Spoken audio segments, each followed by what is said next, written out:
नमस्कार दोस्तों, स्वागत है आपके अपने YouTube चैनल रीडिंग लवर्स पर। दोस्तों आज की जो वीडियो इसमें हम करने वाले हैं हरियाणा में जो सेट में जो आपका ग्रुप डी वाला जो एग्ज़ाम होने वाला है इससे संबंधित महत्वपूर्ण क्वेश्चनों का। और ये जो क्वेश्चन है आपके ग्रुप डी के अलावा HSC का कोई अन्य एग्ज़ाम है, चाहे आपका इसमें स्टेट वाला एग्ज़ाम है, DT+B वाला एग्ज़ाम है या फिर एकलव्य मॉडल वाला एग्ज़ाम है, तो ये जो हम क्वेश्चन करने वाले हैं आपके सभी एग्ज़ामों के लिए यहाँ पर वेरी इंपॉर्टेंट है। और अगर आप हमारी इनसे पहले वाली वीडियो को अगर आप देखना चाहते हैं तो इसे आप हमारे चैनल की प्लेलिस्ट में जाकर देख सकते हैं। तो सबसे पहले जो हमारे यहाँ पर जो सामान्य जानकारी जो इससे संबंधित जो हमारे क्वेश्चन वो आ जाते हैं, जिसमें हमारा पहला जो क्वेश्चन है, अंतिम शुंग शासक की हत्या और उसके मंत्री वासुदेव ने की थी, जिसने आगे चलकर वंश की स्थापना की थी। तो कौन से वंश की स्थापना की थी? काकतीय, कण्व, कौरवी या कलचुरी? तो अंतिम शुंग शासक की हत्या उसके मंत्री वासुदेव ने की थी, जो आगे चलकर एक वंश की स्थापना की गई थी, और ये वंश था कण्व, जो ऑप्शन यहाँ पर 2 में दिए गए हैं। देवभूति, जिसे देवभूमि के नाम से भी जाना जाता है, शुंग साम्राज्य के अंतिम राजा थे जिनकी हत्या उनके मंत्री वासुदेव कण्व ने की थी, और उनकी मृत्यु के बाद शुंग वंश की जगह कण्व वंश 73 से 28 ईस्वी पूर्व ने जगह ले ली थी। तो ये जो उसके बाद आया था। उसके बाद आ जाता है मुंडक उपनिषद। ये किस से संबंधित है? सामवेद, अथर्ववेद, यजुर्वेद या ऋग्वेद? जैसा कि आपको पता है 4 वेद होते हैं, ऋग, यजुर, साम और अथर्ववेद। तो ये जो मुंडक उपनिषद है ये इनमें से कहाँ से लिया गया है? और इसमें बात करें ऑप्शन 2 की, तो अथर्ववेद जो है उसमें आता है मुंडक और मांडुक्य उपनिषद, जिसके रचयिता महर्षि अथर्वा थे। इन्हीं के नाम के ऊपर अथर्ववेद ये जो नाम है रखा गया था। उसके बाद आ जाता है भारत के संविधान की प्रस्तावना में निम्नलिखित में से कौन सा शब्द सुमेलित नहीं है? पूंजीवादी, बंधुता, संप्रभु या न्याय? तो यहाँ पर संविधान की प्रस्तावना में एक शब्द सम्मिलित नहीं है, और यहाँ पर देखें तो जो ऑप्शन 1 में आया है पूंजीवादी, तो यही शब्द का है इसमें सम्मिलित नहीं है। संविधान की जो प्रस्तावना है भारत को एक संप्रभु, समाजवादी, धर्मनिरपेक्ष और लोकतांत्रिक गणराज्य घोषित करती है। और जो संविधान में संशोधन हुआ था 42वां, तो 1976 ने प्रस्तावना में संशोधन किया और भारत के विवरण को संप्रभु लोकतांत्रिक गणराज्य से संप्रभु समाजवादी धर्मनिरपेक्ष लोकतांत्रिक गणराज्य में बदल दिया। तो भारत के संविधान की जो प्रस्तावना है ये संविधान के सिद्धांतों को प्रस्तुत करती है और इसके अधिकार के स्रोतों को इंगित करती है। तो यहाँ पर जो इसमें नहीं है पूंजीवादी। उसके बाद आ जाता है हरदेव और जोक नदियाँ भारत के किस राज्य में पाई जाती हैं? अरुणाचल प्रदेश, छत्तीसगढ़, गोवा या फिर हरियाणा में? हसदेव और जोक नदियाँ, और इसमें रहेगा हमारा ऑप्शन 2। तो कहाँ पर है? ये छत्तीसगढ़ में है। हसदेव महानदी की सबसे बड़ी सहायक नदी है जो सिलादेही के निकट महानदी में मिलती है, और जोंक महानदी की भी एक सहायक नदी है जो उड़ीसा के नुआपाड़ा जिला और बरगढ़ जिला तथा छत्तीसगढ़ में महासमुंद जिला और रायपुर जिले से होकर बहती है। तो ये छत्तीसगढ़ में है। उसके बाद आ जाता है इनमें से किसने प्रसिद्ध कोहिनूर हीरा और शाहजहां के रत्न जड़ित मयूर सिंहासन को छीन लिया था? तो ये इनमें से कौन थे? मोहम्मद शाह, रणजीत सिंह, शाह आलम द्वितीय या नादिर शाह? तो जिसने क्या कोहिनूर हीरा और शाहजहां के रत्न जड़ित जो मयूर सिंहासन जो था उसको छीन लिया था, और यहाँ पर है जो ऑप्शन 4 में आए हैं, तो ये थे नादिर शाह। नादिर शाह इन्होंने भारत पर आक्रमण किया था और 1739 में दिल्ली को जीत लिया था, और उसने 13 फरवरी 1739 को करनाल की लड़ाई में मुगल शासक मोहम्मद शाह को हराया और 12 मार्च 1739 को दिल्ली में प्रवेश किया था। मोहम्मद शाह ने बेशकीमती कोहिनूर हीरा सहित अपनी सभी खजाने के साथ दिल्ली की नादिर शाह को ये सौंप दिए थे। तो ऑप्शन 4 जो यहाँ पर रहेगा। उसके बाद आ जाता है अलाउद्दीन खिलजी के शासनकाल में राज्य द्वारा निम्नलिखित में से किस प्रकार का कर नहीं लगाया जाता था? तो यहाँ पर अलाउद्दीन खिलजी जैन के शासनकाल में लघु कृषि, आवास या मवेशियों पर कर, और इनमें था जो ऑप्शन 1 में आया है लघु उद्योगों पर कर। अलाउद्दीन खिलजी जो इन्होंने 3 प्रकार के कर लगाए थे। जिसमें खराज, चराई पर कर, जो जैसे पशु चराते हैं। राजस्व के अतिरिक्त अलाउद्दीन ने 2 नवीन कर, प्रथम घड़ी कर, ये मकानों पर लगाया जाता था, और दूसरा चरी कर, जानवरों के चराने पर लगाया जाता था। और अलाउद्दीन के जो खिलजी के समय में राज्य द्वारा लघु उद्योगों पर कोई कर नहीं लिया जाता था, ये कोई कर नहीं लगाया गया था। उसके बाद है 2011 की जनगणना के अनुसार निम्नलिखित में से किस राज्य में लिंग अनुपात प्रति 1000 पुरुषों की तुलना में महिलाएं 1000 से अधिक है? तो 1000 पुरुषों पर 1000 से अधिक महिलाएं। बिहार, केरल, राजस्थान या महाराष्ट्र में? और इसमें रहेगा ऑप्शन 2, तो ये केरल में है। तो 2011 की जो जनगणना के अनुसार भारत में लिंग अनुपात प्रति 1000 पुरुषों पर 943 था। तो ये 2011 की जनगणना के अनुसार है, 1000 पुरुषों पर 943। और इनमें जो केरल है, इसमें सबसे अधिक लिंग अनुपात है 1084। उसके बाद आ जाता है 1845-46 ईस्वी की अवधि के दौरान निम्नलिखित में से कौन सी लड़ाई लड़ी गई थी? तो कब? 1845-46 ईस्वी में। द्वितीय आंग्ल सिख युद्ध, द्वितीय आंग्ल मराठा, प्रथम आंग्ल मराठा या प्रथम आंग्ल सिख युद्ध? तो 1845-46 ईस्वी के दौरान लड़ाई लड़ी गई थी, और यहाँ पर जो इसमें आई है ऑप्शन 4 वाली, तो ये प्रथम आंग्ल सिख युद्ध हुआ था। नेक्स्ट आ जाता है स्वतंत्रता मेरा जन्मसिद्ध अधिकार है और मैं इसे लेकर रहूँगा, इसका नारा दिया था लाला लाजपत राय, बिपिन चंद्रपाल, भगत सिंह या बाल गंगाधर तिलक ने? तो स्वतंत्रता मेरा जन्मसिद्ध अधिकार है और मैं इसे लेकर रहूँगा, और इसका जो संबंध है ये बाल गंगाधर तिलक से माना गया है। और ये जो बाल गंगाधर तिलक है, इनकी मृत्यु हुई थी 1 अगस्त 1920 को मुंबई में असहयोग आंदोलन के आरंभ के दिन। नेक्स्ट आ जाता है चिल्का झील, जो कि भारत की सबसे बड़ी खारे पानी की झील है, कौन से राज्य में है ये? तो कौन सी चिल्का झील खारे पानी की झील है और किस राज्य में है? आंध्र प्रदेश, उड़ीसा, छत्तीसगढ़ या पश्चिम बंगाल में? तो कहाँ पर है ये? उड़ीसा में है, तो ऑप्शन आएगा 2 वाला। और भारत के पूर्वी तट पर दया नदी के मुहाने पर है, जो बंगाल की खाड़ी में गिरती है। और वेमनाड जो झील है उसके बाद ये भारत की सबसे बड़ी झील है।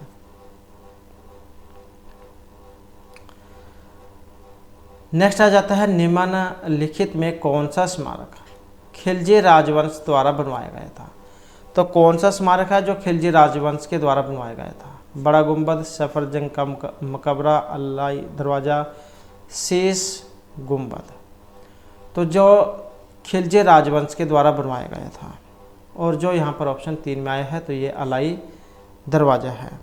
अलाई दरवाज़ा जो है कुतुब परिसर, महरौली, दिल्ली में कुवत उल इस्लाम मस्जिद के का जो दक्षिणी प्रवेश द्वार है, और इसे सुल्तान अलाउद्दीन खिलजी ने 1311 में बनवाया था, और लाल बलुआ पत्थर से ये बना हुआ है। नेक्स्ट है महानवमी डिब्बा का ऐतिहासिक महत्व इनमें से किस राजवंश से जुड़ा हुआ है? तो महानवमी जो डिब्बा का ऐतिहासिक महत्व तो कौन से राजवंश से है? चौहान, चोल, विजयनगर या पांड्या से? और इसका जो यहाँ पर संबंध है ऑप्शन 4 विजयनगर से। इसे जो है विजयनगर काल के दौरान राजा कृष्णदेव राय ने उदयगिरी पर अपनी जीत के उपलक्ष्य में बनवाया था, और यहीं पर विजयनगर के राजा दशहरा का जो त्यौहार है ये मनाते थे। नेक्स्ट आ जाता है निम्नलिखित में कौन सा एक इंटरनेट शिष्टाचार नहीं है? अटैचमेंट का आकार छोटा होना चाहिए, अवांछित संदेशों को फॉरवर्ड करना, मेल्स के नीचे नाम शामिल करना, या संक्षिप्त रूपों का बुद्धिमत्तापूर्ण उपयोग?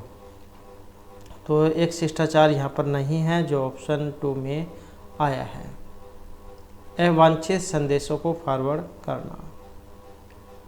उसके बाद है चुनाव के समय राजनीतिक पार्टियों और उम्मीदवारों द्वारा नियमों और दिशा निर्देशों के एक सेट का पालन किया जाता है, इसे क्या कहा जाता है? आचार संहिता, धांधली, पदधारी या निरपेक्षता?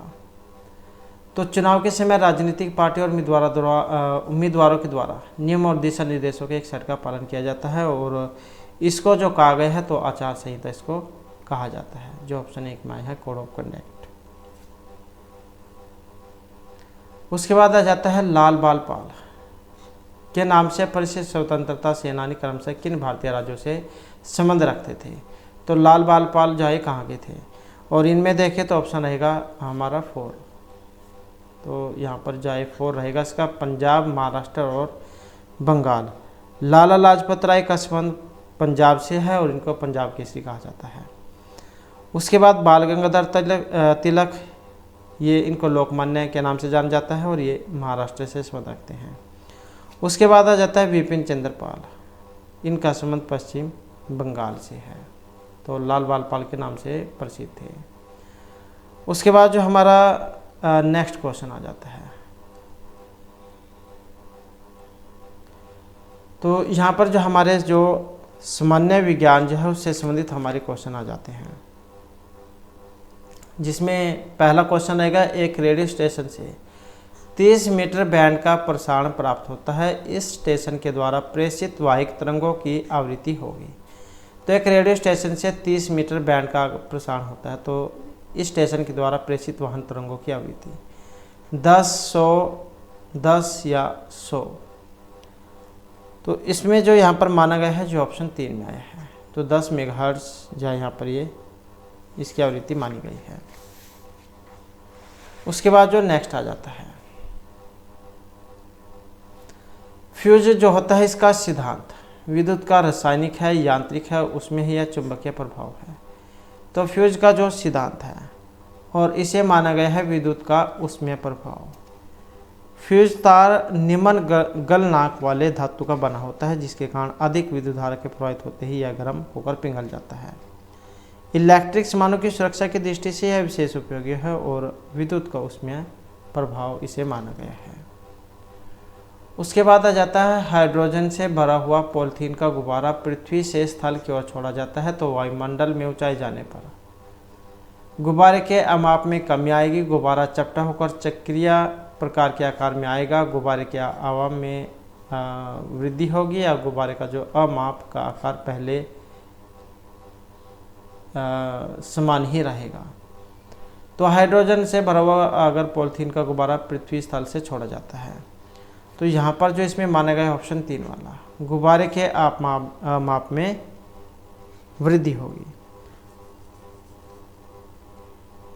हाइड्रोजन से भरा हुआ पॉलीथीन का गुब्बारा जब पृथ्वी के तल से छोड़ा जाता है तो वायुमंडल में ऊंचाई जाने पर वायु का घनत्व कम हो जाता है, इसलिए इस गुब्बारे के माप में क्या होगी, वृद्धि होगी। उसके बाद है आंख के रेटिना की परंपरागत कैमरे के निम्न में से किस भाग से तुलना की जा सकती है। तो आंख के रेटिना की इनमें से किस से तुलना की जा सकती है, फिल्म, शटर, लेंस या आवरण से। और यहाँ पर जो तुलना की गई है एक फिल्म से ये की गई है। रेटिना क्या होता है, रेटिना अपने से टकराने वाली प्रकाश किरणों को विद्युतीय सिग्नलों में परिवर्तित कर देता है, जिन्हें दृश्य सिराएं मस्तिष्क तक ले जाती हैं। तो और आँख में कौन सा लेंस होता है, आँख में होता है उत्तल लेंस। उसके बाद है सूर्य के प्रकाश के अदृश्य भाग से प्रकाश संश्लेषण किया जाता है, वृक्षों, कवक, बैक्टीरिया या पादप के द्वारा।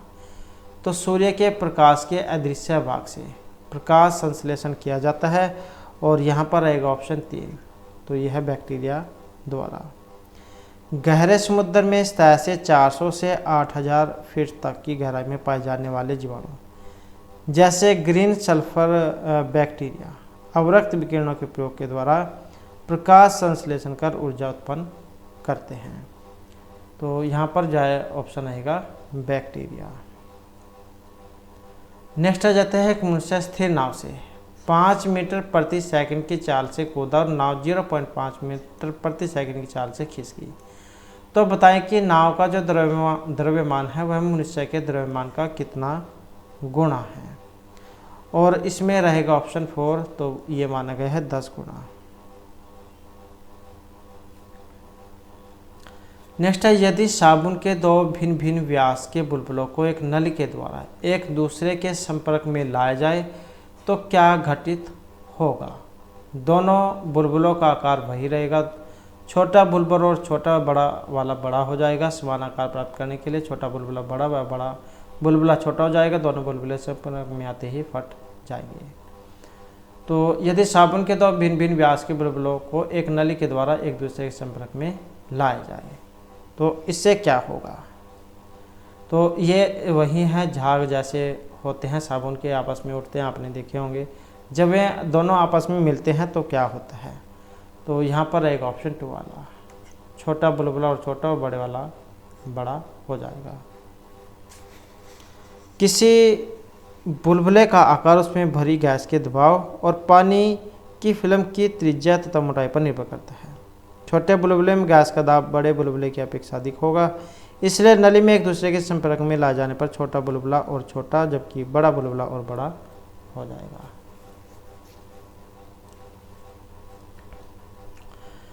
उसके बाद है परमाणु में कक्षों को भरने का क्रम नियंत्रित होता है।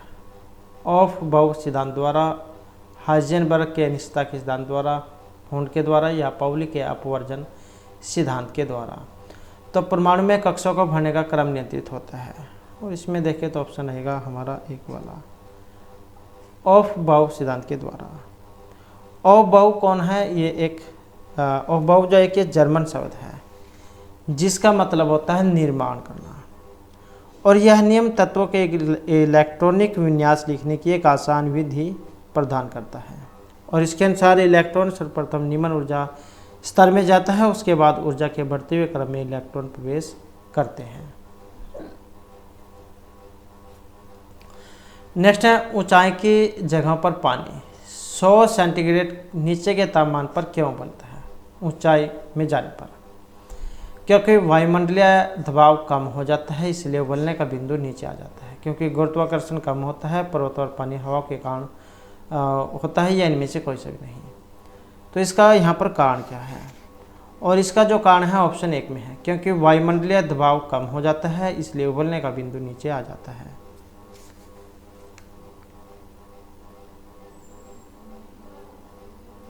तो ये जल कब तापमान पर उबलने लगता है? तो इसी कारण से ऊंचाई पर जाने पर खाना भी जाओ देर से पकता है। उसके बाद आ जाता है माणिक्य और नीलम रासायनिक रूप में कैसे जाने जाते हैं? तो माणिक्य नीलम रासायनिक रूप में कैसे जाने जाते हैं? Silicon dioxide, aluminium oxide, lead tetraoxide या बोरॉन नाइट्रेट। तो माणिक्य और नीलम जो है इसको रासायनिक रूप में जाना जाता है और ऑप्शन रहेगा 2 वाला, तो एल्युमिनियम ऑक्साइड के रूप में।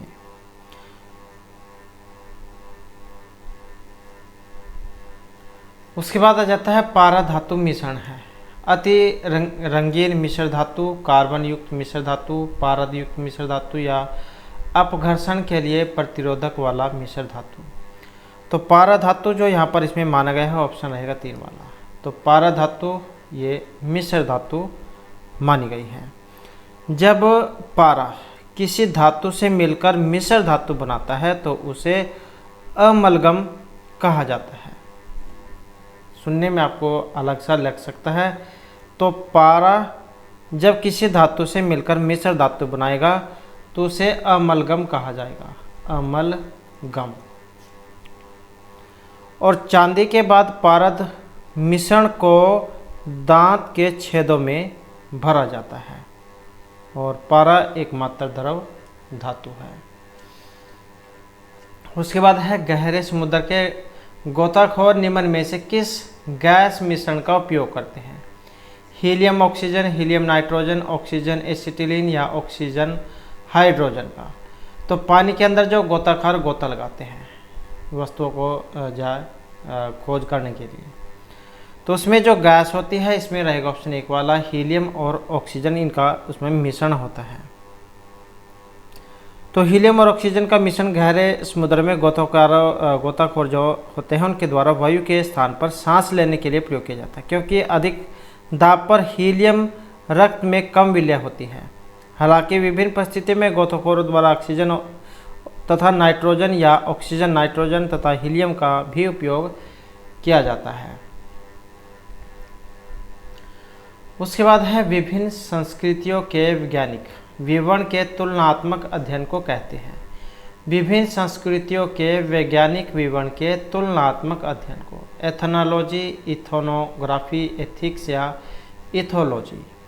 और इसमें देखें तो ऑप्शन रहेगा एक वाला। तो विभिन्न संस्कृतियों के वैज्ञानिक विवरण के तुलनात्मक अध्ययन को हम एथनोलॉजी कहेंगे। तो संस्कृतियों के वैज्ञानिक विवरणों का तुलनात्मक अध्ययन है इथनोलॉजी। और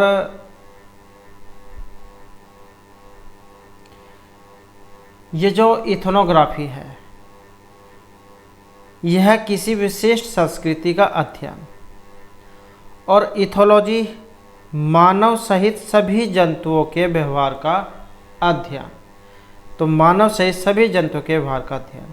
और एथिक्स नैतिक आचार तथा कर्तव्य का मनोवैज्ञानिक अध्ययन।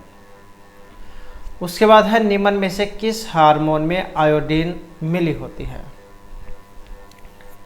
टेस्टोस्टेरोन, एड्रेनलिन, इंसुलिन या थायरोक्सिन में। तो किस हार्मोन में आयोडीन मिली होती है? और इसमें माना गया है ऑप्शन 3 को। तो ये थायरोक्सिन है। ये जो यहाँ पर टेस्टोस्टेरोन जो आया है ये पुरुष लिंग हार्मोन इनको कहा जाता है। और एड्रेनलिन यह क्रोध, डर, मानसिक तनाव की अवस्था में स्रावित होता है एड्रेनलिन। और थायरोक्सिन थायराइड ग्रंथि से स्रावित होता है इसमें आयोडीन पाया जाता है। और इंसुलिन के अल्प स्रावण से मधुमेह या डायबिटीज नामक रोग होता है। और इसकी जो खोज है बेरिंग व वेस्ट ने 1921 में की थी। नेक्स्ट है सबसे बड़ा अकशेरुकी है यहाँ पर ऑक्टोपस, स्क्विड, जेलीफिश या कॉर्न। अकशेरुकी है यहाँ पर सबसे बड़ा, और जो ऑप्शन 2 में आया है ये स्क्विड है। यह अधिकतम 12 से 14 मीटर तक लंबा हो सकता है। और ऑक्टोपस यह एक मृदु कवची जंतु है और जिसे डेविल फिश के नाम से भी जाना जाता है। उसके बाद हमारे यहाँ पर रीजनिंग से क्वेश्चन आ जाते हैं, जिसमें क्वेश्चन रहेगा 4 यहाँ पर मित्र हैं KLMN, एक पंक्ति में बैठे हुए हैं, उनके मुंह दक्षिण दिशा की ओर है। तो आप दक्षिण दिशा लगा सकते हैं, जैसे हमारा जिस साइड में मुंह होगा उत्तर, उसकी बिल्कुल पीछे की साइड में दक्षिण राइट हैंड पूर्व और लेफ्ट हैंड पश्चिम होगा। तो 4 मित्र जो है यहाँ पर एक पंक्ति में बैठे हैं, इनका मुंह दक्षिण दिशा की ओर है। तो ऐसे ये मतलब बैठे हुए हैं, इनका जो मुंह है ये ऐसे है, इस तरीके से इनका मुंह है, ये पीठ होगी, ये मुंह होगा। LM 2 अंतिम छोरों पर बैठे हैं, KL और N के बीच बैठा है, और M के दाएं दूसरा है, K के ठीक बाएं कौन सा बैठा है। तो यहाँ पर जब हम इनके अनुसार इसको बैठाएंगे तो इनका जो क्रम है कैसे बनेगा? तो ये बनेगा L K N और M। तो जब इस तरीके से बैठे होंगे, क्योंकि इनका मुंह है दक्षिण दिशा में, तो ये वाली जो साइड है ये कौन सी होगी? लेफ्ट साइड होगी। जिस साइड में लेफ्ट हैंड होगा उसको बाईं साइड, और जिस साइड में राइट हैंड होगा उसको दाईं साइड माना जाएगा। तो इस प्रकार से ये बैठे होंगे। और अब यहाँ पर जो इसमें पूछा गया है के ठीक बाएं कौन है? तो इसमें पूछा गया है के ठीक बाएं, के ठीक बाईं साइड कौन सी है? ये वाली है। तो यहाँ पर आंसर में देख लेते हैं क्या दिया गया है। तो आंसर में जो 4 आया है, तो कौन सा है? N यहाँ पर इसका रहेगा। आप आंसर के अनुसार इनको बिठाकर देख सकते हैं। इसी प्रकार से नेक्स्ट है यहाँ पर एक संयुक्त परिवार है, इसमें 8 सदस्य हैं, P Q R S T U V W। तो Q S का भाई है, V Q और R का बेटा है, S U का भाई, W S और T की बेटी है, P V की पत्नी है। R का P से क्या संबंध है? आर का संबंध पी के साथ किस रूप में है। तो यही यहाँ पर पूछा गया है और इसके अनुसार जब हम देखेंगे तो ऑप्शन 4 इसका बनेगा, तो ये इसकी सास बनेगी। उसके बाद आ जाता है 4 यहाँ पर अक्षर समूह दिए गए हैं जिनमें से 3 किसी तरह से एक समान है और एक अलग है। तो उस अक्षर समूह का चयन करें जो यहाँ पर अलग है। अब यहाँ पर अलग कौन सा है, यहाँ पर देखिए तो B C D E F, ऐसे ही जी एच आई जे के जे के एल और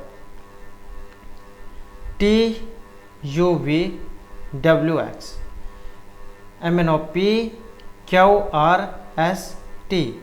तो इसके अनुसार देखें तो यहाँ पर कौन सा अब अलग है, यहाँ पर 2 का है, यहाँ पर 1 का गैप है, तो यही अलग हो जाएगा। उसके बाद आ जाता है यहाँ पर कथन और निष्कर्ष का क्वेश्चन। तो यहाँ पर देखें तो सभी गीतकार मॉर्निंग वॉकर हैं। तो सभी जो गीतकार हैं क्या है, ये मॉर्निंग वॉकर है। कोई लेखकार स्नातक नहीं है, कोई भी जो लेखकार क्या है, स्नातक नहीं है। सभी मॉर्निंग वॉकर लेखकार हैं, सभी जो मॉर्निंग वॉकर हैं लेखकार हैं। सभी यहाँ पर आ जाएगा, सभी मॉर्निंग वॉकर क्या है, लेखकार हैं। तो यहाँ पर कोई गीतकार स्नातक नहीं है, स्नातक तो अलग ही है। कुछ गीतकार स्नातक हैं, कुछ गीतकार स्नातक हैं, तो ये भी नहीं है। तो इसके अनुसार जब हम यहाँ पर देखेंगे तो कौन सा हमारा बनेगा, तो यहाँ पर बनेगा हमारा ऑप्शन 1 वाला। कोई स्नातक, कोई गीतकार स्नातक नहीं है, क्योंकि यहाँ पर देखें तो इसमें कोई भी नहीं है, ये भी अलग है और ये भी अलग है। यहाँ पर आया है कुछ गीतकार, तो गीतकार स्नातक इनमें ये बिल्कुल अलग है, कुछ नहीं है। तो इसी कारण से ऑप्शन जो है यहाँ पर 1 वाला माना गया है।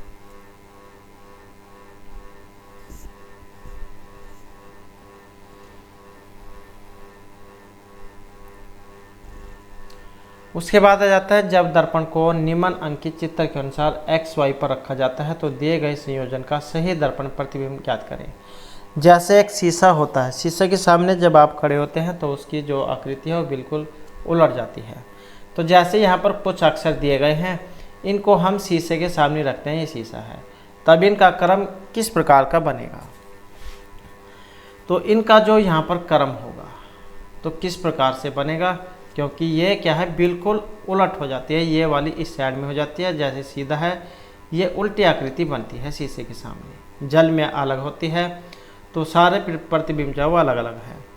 तो यहाँ पर है शीशे के अनुसार, दर्पण के अनुसार, तो इसमें जो है ऑप्शन 4 वाला बनेगा। तो ये वाली आकृति यहाँ पर उल्टी हो जाएगी। इसको जब आप शीशे के सामने रख कर भी देख सकते हैं। उसके बाद है दिए गए विकल्प में से उस अक्षर समूह का चयन करें जो निम्नलिखित श्रृंखला के प्रश्नवाचक चिन्ह के स्थान पर आएगा। तो यहाँ पर जो क्वेश्चन मार्क है इसके स्थान पर बताना है कौन सा क्रम यहाँ पर इसमें चल रहा है। तो यहाँ पर इसमें बना है ऑप्शन 2 वाला GNJ।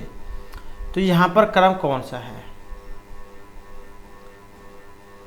और यहाँ पर क्रम अगर हम देखें तो BC, उसके बाद DE और यहाँ पर है L, और उसके बाद अगर हम देखें तो E और उसके बाद FG, EFG HI, तो यहाँ पर एक एक का है। और उसके बाद अगर हम देखें तो फिर जो है यहाँ पर EFG H E F G, यहाँ पर भी एक है G, और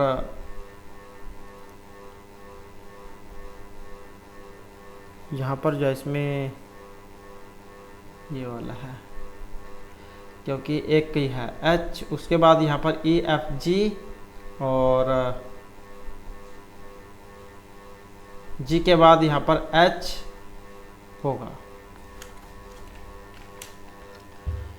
तो यहाँ पर जो है इसमें E F G H यहाँ पर 2 है, उसके बाद H I J K यहाँ पर 3 हो जाएगा। तो ये वाला क्रम जो इसका चलेगा, और जो यहाँ पर ये ऑप्शन 1 के अनुसार है। उसके बाद आ जाता है यहाँ पर नेक्स्ट, यदि किसी कोड भाषा में DECK को WVXP लिखा जाता है और CLAIM को इस प्रकार से लिखा जाता है, तो उसी कोड भाषा में जो मास्कर दिया गया है उसे हम कैसे लिखेंगे। तो पहले जो हम इसके बारे में पता होना चाहिए। तो यहाँ पर इसमें कौन सा क्रम चल रहा है, A B C D। ऐसे ही अगर हम उल्टी साइड से लगाएं तो WXYZ, ऐसे ही यहाँ पर E है और ऐसे ही यहाँ पर है। तो विपरीत कोड जो यहाँ पर चल रहा है, जैसे A पहले नंबर का होता है और Z 26वां है। तो इस प्रकार से जो है यहाँ पर पहला और ये लास्ट का ये वाला क्रम यहाँ पर इसमें चल रहा है। तो इसी के अनुसार जब हम इसे यहाँ पर बनाएंगे तो M का कौन सा होगा, M का N होगा, A का Z होगा, उल्टा चल रहे हैं, S का H होगा, C का X होगा, O का L और T का G होगा। और फिर जो है यहाँ पर ये कौन से में बना है, और यहाँ पर बना है जो ऑप्शन 2 वाला है।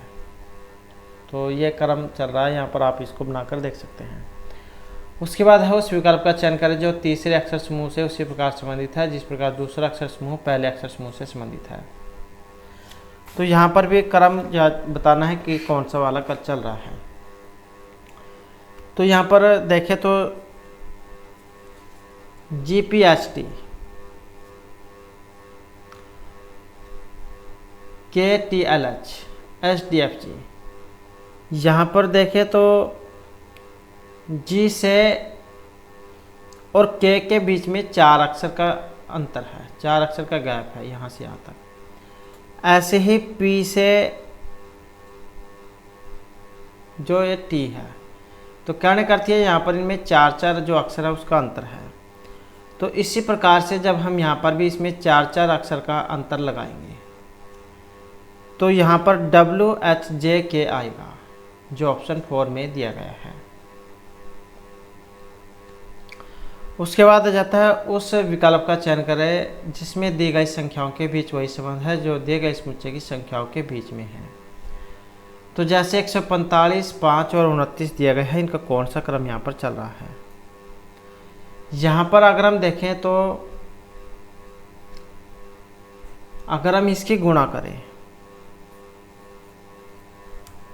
29 और 5 की, 5 नहीं 45 और 5 दूनी 10 और 4 14, तो कुछ ये वाला जो क्रम है यहाँ पर हमें देखने में लग रहा है। तो इसी प्रकार से अगर हम यहाँ पर भी देखें तो इनका कौन सा क्रम बनेगा, तो इसमें देख सकते हैं आप ऑप्शन 2 वाला इसका बन के आएगा, क्योंकि ये 120 है, यहाँ पर 48 हो जाता है और यहाँ पर भी नहीं है। तो यही जो इसका फिर बनेगा, जब इनकी गुणा करेंगे तो ये निकल के आएगा। उसके बाद है दीपक को याद है कि उसकी परीक्षा 23 दिसंबर के बाद है, जबकि उसकी माता को याद है कि उसकी परीक्षा 25 दिसंबर से पहले है। उसकी परीक्षा दिसंबर की कौन सी डेट को है। तो दीपक को तो याद है कि उसकी परीक्षा 23 दिसंबर के बाद की है, और उसकी माता कह रही है कि उसकी जो परीक्षा है वो 25 दिसंबर से पहले की है। ये 23 के बाद की है और ये 25 से पहले की है। अब इनके अनुसार अगर हम इनकी जो डेट लगाएं तो कौन सी बनेगी, तो इनके बीच का जो यहाँ पर इसमें आएगा जो ऑप्शन 1 में दिया गया है। तो 24 तारीख की यहाँ पर इनकी निकल के आएगी, क्योंकि ये पहले की बता रहा है और ये बाद की। उसके बाद आ जाते हैं हमारे यहाँ पर जो इंग्लिश ग्रामर से महत्वपूर्ण क्वेश्चन है, जिसमें पहला जो हमारा यहाँ पर क्वेश्चन है 1 वर्ड के लिए, ए लिस्ट ऑफ बुक्स। आपने बताना है पुस्तकों की एक सूची को क्या कहा जाता है। तो इसको क्या कहा जाता है, पुस्तकों की एक सूची। और यहाँ पर जो हमारा इसमें सही आंसर है ऑप्शन आएगा 4 वाला। तो कैटलॉग इसको कहा जाता है। उसके बाद है यहाँ पर choose the appropriate meaning of the given item phrase among the 4 answer choice. तो जो वर्ब है यहाँ पर वर्ब जो दिया गया है नीचवर्ण, इसका बताना है। एक ये डिसीज है, इम्यूनिटी है, किल है या एंगर है। एक रोग है, शत्रुता है, क्रोध है या मार डालना है। और इसको जो यहाँ पर कहा गया है जो ऑप्शन 2 में है, तो क्या है कि ये एनमिटी है, शत्रुता।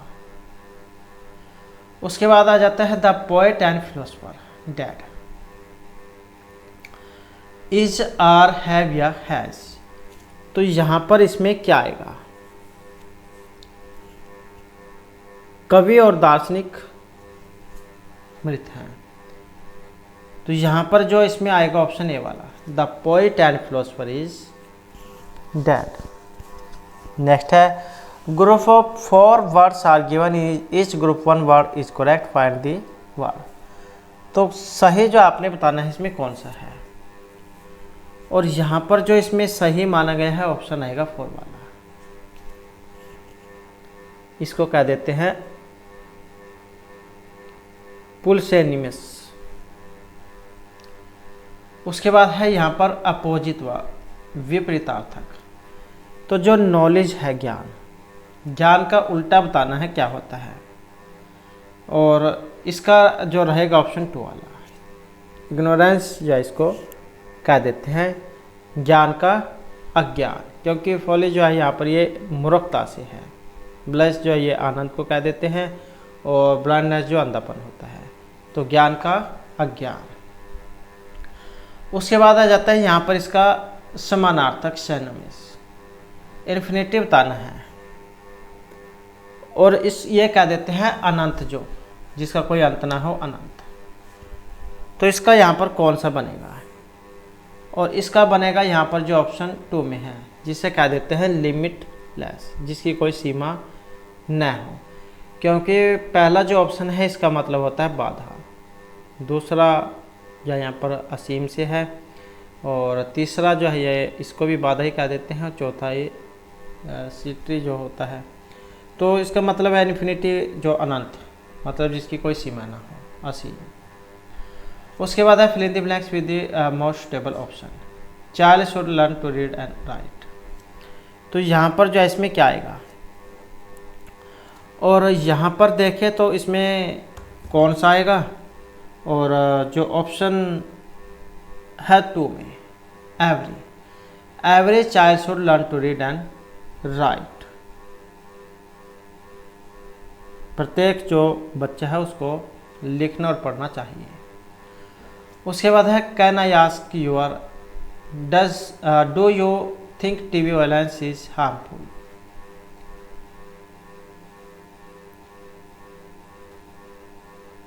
तो क्या मैं आपसे पूछ सकता हूँ कि क्या आपको लगता है कि टीवी हिंसा है। तो ये एक ओपिनियन है, फेवर है, एडवाइस है, या फिर एक ये क्वेश्चन है। तो यहाँ पर एक क्या पूछा गया है, और यहाँ पर एक ये ओपिनियन है, राय कह सकते हैं, कि मैं आपसे पूछता हूँ कि क्या आपको लगता है कि टीवी एक हिंसा है। तो वो यहाँ पर क्या इसमें राय जानना चाह रहा है। तो ऑप्शन जो 1 वाला हो जाएगा। उसके बाद आ जाता है where is my wallet, I left it the kitchen table, at, in, by या ऑन।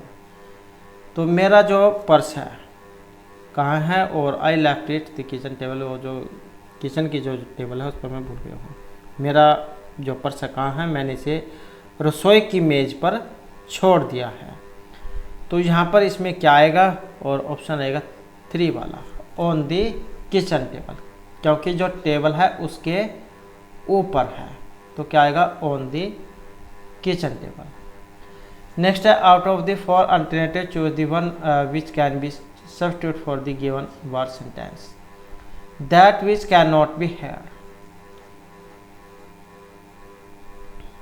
तो उसे क्या कहा जाता है जो सुना ना जा सके। That which can not be hair, जिसे सुना ना जा सके। इनऑडिबल, ऑडिबल, अनहेयर्ड या अनफेसेबल। तो यहाँ पर जो इसमें माना गया है ऑप्शन रहेगा 2 वाला, तो उसको जो है यहाँ पर ऑडिबल जो है कह देते हैं, जो सुनने के योग्य हो, जिसे सुना न जा सके, सुनने योग्य है।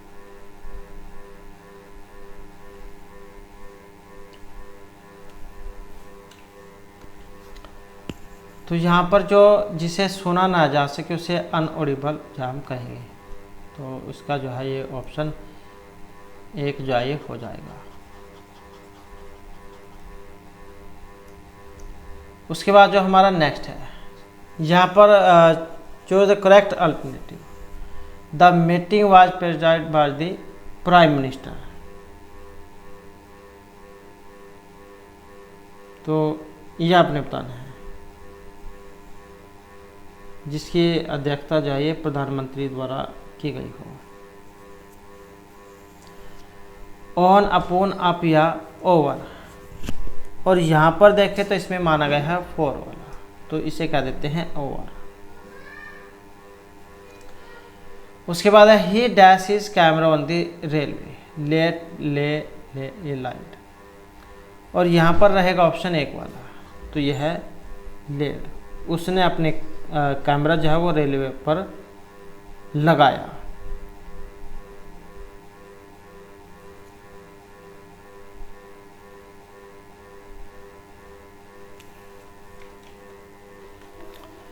उसके बाद जो हमारा यहाँ पर नेक्स्ट क्वेश्चन आ जाता है, जिसमें है dash you smoke here, could would may या कैन।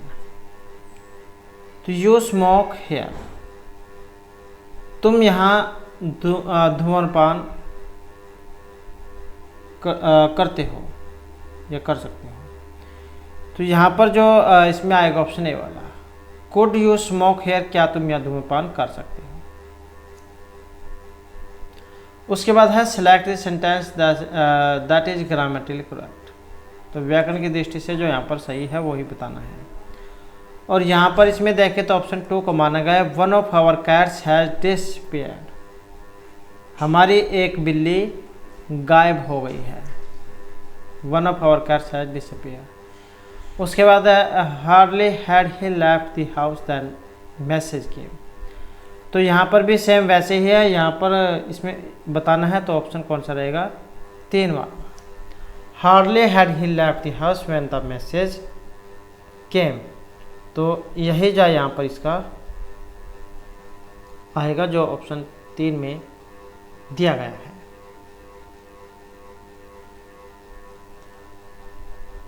संदेश आने पर वह घर से निकला ही था।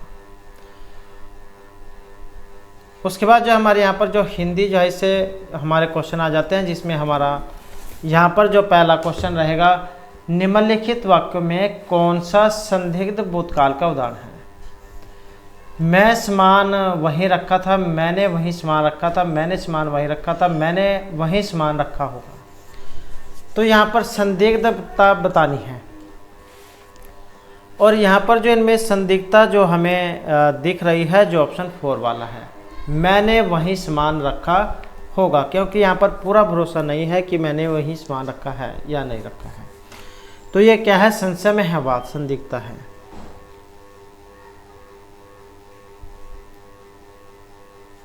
उसके बाद आ जाता है मनोविकार शब्द का उचित संधि विच्छेद बताइए। तो मनोविकार का जब हम यहाँ पर संधि विच्छेद करेंगे तो मन है प्लस में विकार इसका बनेगा, और विसर्ग जो संधि है उसमें उसका उदाहरण है ये, मन है प्लस में विकार, मनोविकार, ये विसर्ग जो इसको होता है। उसके बाद है रात को अचानक वर्षा होने लगी में क्रिया विशेषण का कौन सा भेद है। क्रिया विशेषण का जो क्रिया की विशेषता बताता है, अब क्रिया की विशेषता यहाँ पर परिमाणवाचक क्रिया विशेषण है, स्थान है, रीति है, ये कालवाचक क्रिया विशेषण है। और यहाँ पर इनमें देखें तो ऑप्शन 3 वाला रहेगा, ये इसकी रीति जो ढंग है वो बता रहा है। रीतिवाचक विशेषण क्रिया की स्थिति को बताते हैं, जैसे धीरे से, ऐसे, अचानक, वास्तव में, शायद, मात्र, मत, कभी नहीं, तनिक, इतना, उतना, इस प्रकार से। तो रात को अचानक वर्षा होने लगी, तो यह रीतिवाचक है। उसके बाद है जानी श्याम घन श्याम को, नाचे उठे वन मोर। यहाँ पर अलंकार कौन सा है? संदेह है, भ्रांति है, उत्प्रेक्षा या असंगति अलंकार है। और यहाँ पर देखिए तो इसमें उत्प्रेक्षा अलंकार को माना गया है। जानी श्याम घन श्याम को, नाची उठे वन मोर। उत्प्रेक्षा जो अलंकार है, इसमें उपमेय में उपमान की संभावना प्रकट की जाती है।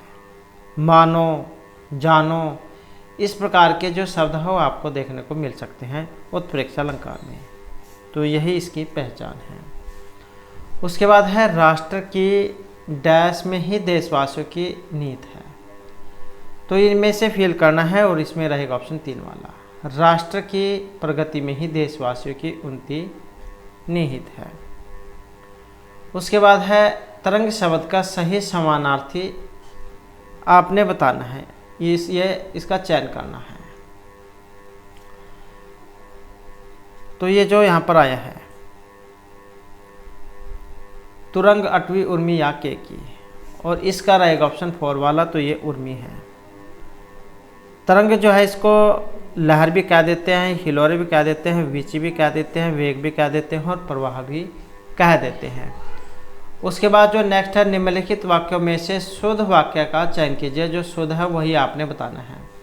उसने वहां पहुंचकर शोर मचाया, मेरे से मत उलझो, घर जाओ। उसका घर मेरे को मालूम नहीं, मैंने यह कब बोला।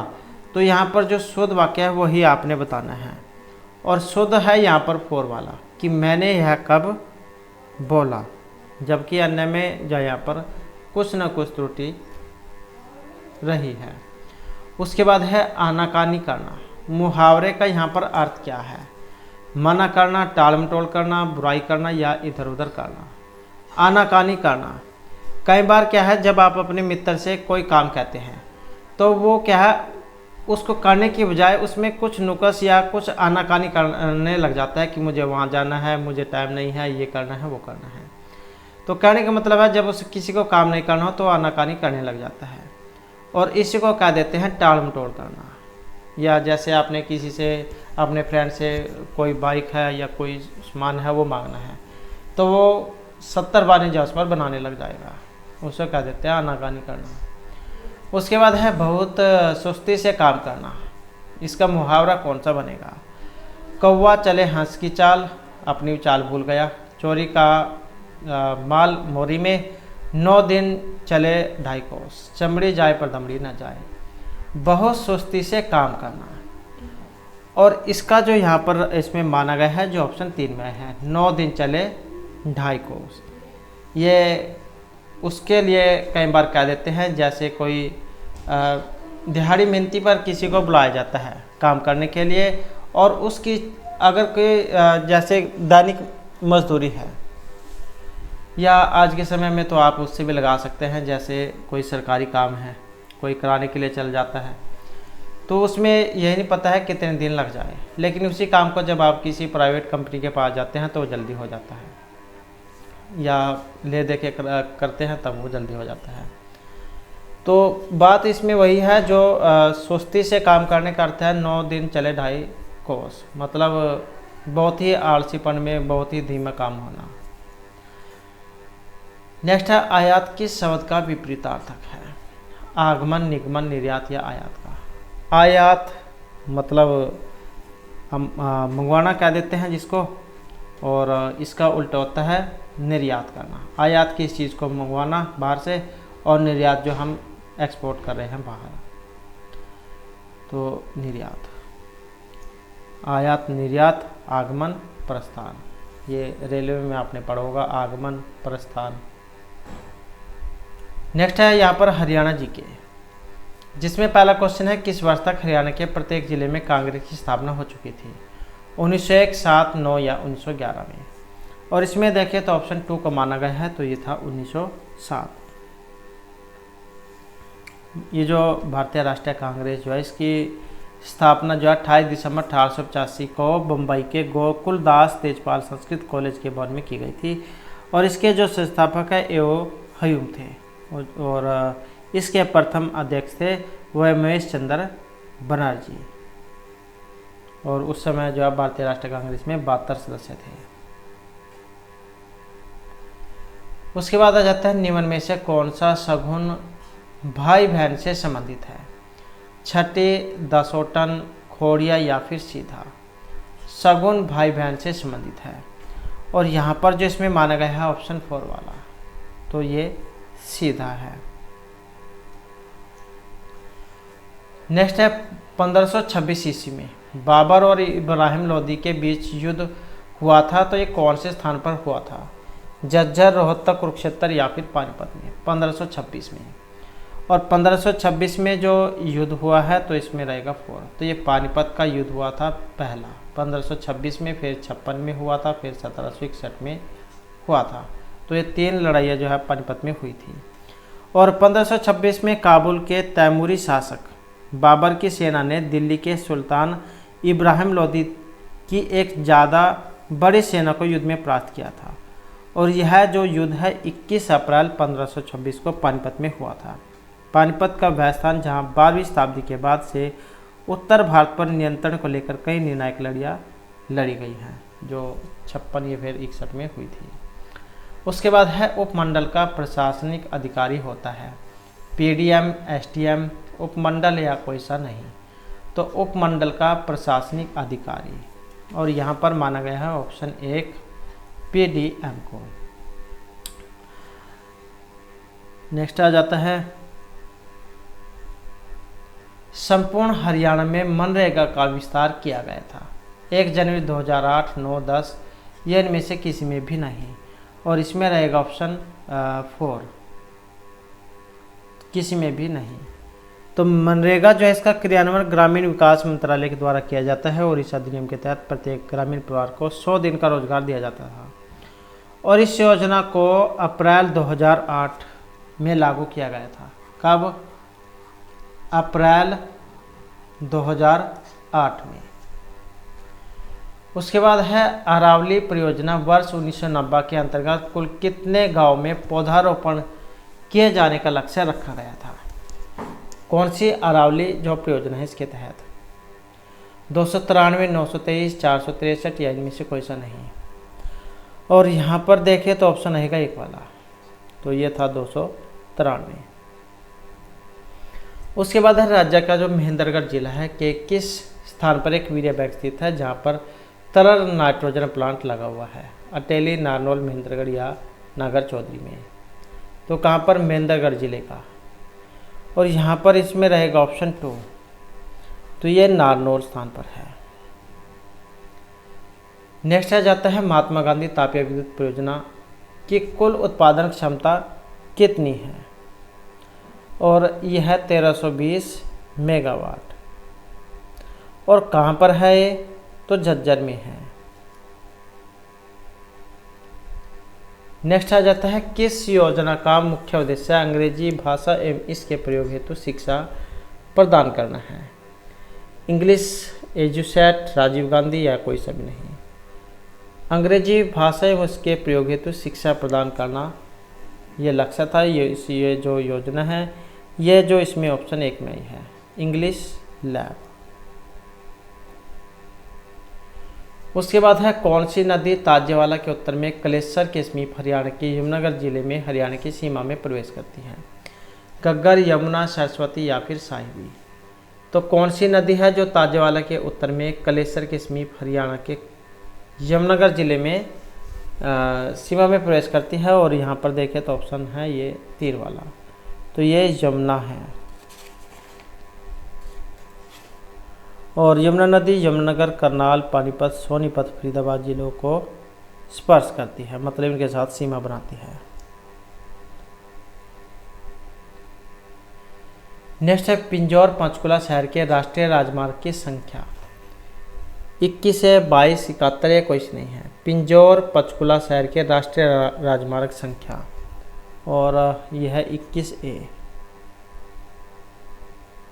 नेक्स्ट आ जाता है वर्ष 2011 की जनगणना के अनुसार वर्ष 2001 से 11 के मध्य हरियाणा की 10 की जनसंख्या वृद्धि दर कितनी है? 15%, 25.12, 19.90 या 24.60% वर्ष 2011 की जनगणना के अनुसार। और यहाँ पर देखें तो ऑप्शन रहेगा 3 वाला, तो यह है 19.90%। उसके बाद है पद्मश्री श्रेष्ठ किशन दास किस जिले से संबंध रखते थे? तो पद्मश्री से इनको सम्मानित किया गया था सेठ किशन दास, और इनका जो संबंध है ये रोहतक से माना गया है।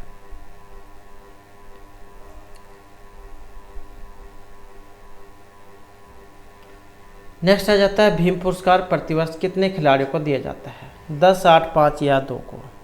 और इसमें जो संख्या है ये 5 है, तो ऑप्शन आएगा 3 वाला। और 5 लाख रुपए की नगद राशि, प्रशस्ति पत्र और रोल ऑफ ऑनर ये इसमें दिया जाता है। उसके बाद आ जाता है नगरीय जनसंख्या का प्रतिशत जनगणना 2011 के अंतर्गत कितना था? 97.25, 89, 98 या इनमें से कोई सा भी नहीं। तो नगरीय जनसंख्या का प्रतिशत जनगणना 2011 के अनुसार, और यहाँ पर रहेगा ऑप्शन 4, इनमें से कोई सा भी नहीं। तो 2011 की जो जनगणना थी उसके अनुसार हरियाणा की नगरीय जनसंख्या का प्रतिशत था 35%। कितना था? 35। और ग्रामीण जनसंख्या का प्रतिशत था लगभग 65। और भारत में सर्वाधिक नगरीय प्रतिशत वाला राज्य दिल्ली 97.25%। और ग्रामीण आबादी का प्रतिशत है हिमाचल प्रदेश 90%। और भारत में नगरीय जनसंख्या का प्रतिशत तो ये 31.8% है। तो ये नगरीय जनसंख्या का है। उसके बाद है लाल चेस्टनट मृदा हरियाणा राज्य के कौन से जिले में पाई जाती है? यमुनानगर, हिसार, रेवाड़ी या इनमें से किसी में भी नहीं। तो लाल चेस्टनट मृदा, और इसका जो संबंध है ऑप्शन रहेगा 1 से, तो ये यमुनानगर में है। उसके बाद है दक्षिण पश्चिमी हरियाणा में बदानकों के बारे में कौन सी जानकारी हमें प्राप्त होती है? खालीपुर शिलालेख, काव्य मीमांसा, विविध तीर्थ स्रोत या फिर ये सभी। तो दक्षिण पश्चिम हरियाणा में बदानकों के बारे में कहाँ से जानकारी हमें प्राप्त होती है? तो इसमें रहेगा ऑप्शन 4, इन सभी से। उसके बाद है सनातन धर्म की धारा को पूरे उत्तर भारत में लोकप्रिय बनाने का माध्यम कौन से नेता यहाँ पर बने थे? पंडित रवि प्रसाद, महात्मा गांधी, पंडित दीनदयाल शर्मा या इनमें से कोई से भी नहीं।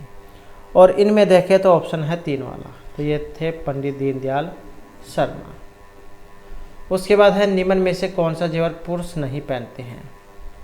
गोफ, कठला, डांडे या मुर्की। तो पुरुष जो है यहाँ पर नहीं पहनते हैं, और जो यहाँ पर ऑप्शन 4 में आया है डांडे, स्त्रियां जो है इनके द्वारा पहना जाता है। उसके बाद है पानीपत के निकट बाबर ने अपनी प्रिय रानी मुसम्मत काबुली बेगम की याद में और पानीपत के प्रथम युद्ध में विजय की खुशी में निर्माण कराया था। तो ये किसका था? काबुली बाग का, मदरसा, किला या मस्जिद का। तो यहाँ पर जो इसमें देखें तो ऑप्शन जो है हमारा 1 वाला रहेगा, तो ये काबुली बाग था। कहाँ पर है? पानीपत में।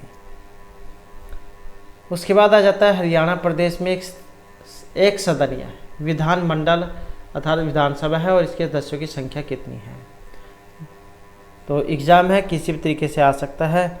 तो विधानसभा पूछा गया यहाँ पर, तो इनकी संख्या 90 है।